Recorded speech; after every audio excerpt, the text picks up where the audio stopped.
Okay, hello. Telur goreng. Dah tahu nak cakap pasal je lah. Sedih. Bagaimana? Siapa-siapa ada nombor matrik bagi Zainul Atika dan juga Aspalini, tolong bagi tahu Saya. Nombor matrik. Nak pergi telur goreng ni tak perlukan nombor matrik. Bukan pasal matrik. Baik selamat.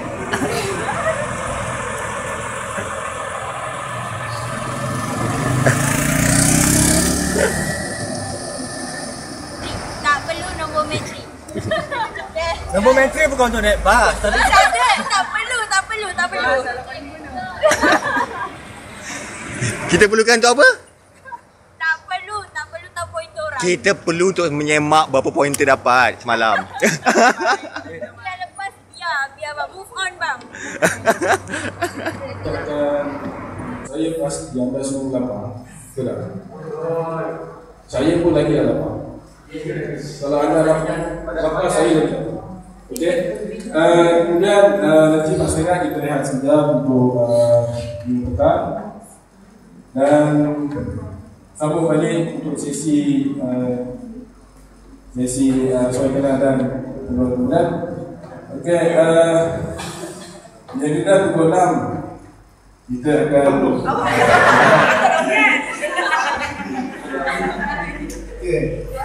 yang cantik comel molek ni kecil kacamata beranak seorang. Dia bawa seorang, dia dah 3 anak buat surah. Dia akan jadi bantu atas sejarah dalam apa ni selama 3 hari kepala ni. Tapi atas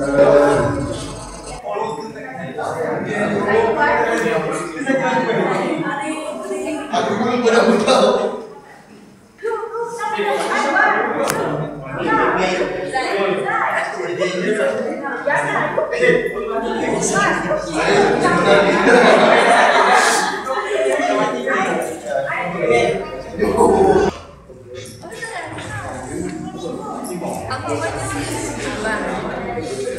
Kenapa mention pasal X? Kita senang tanya kenapa mention pasal X?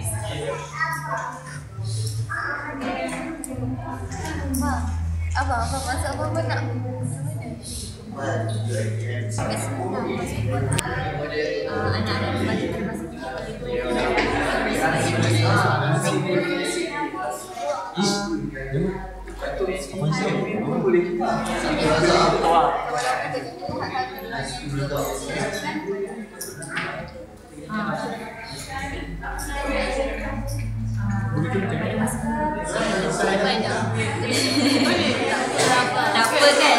dengan saya tadi, tak apa.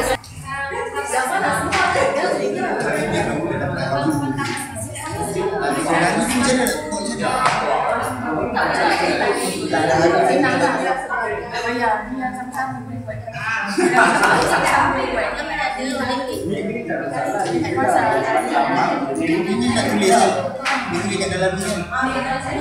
Objektif. Kita buat yang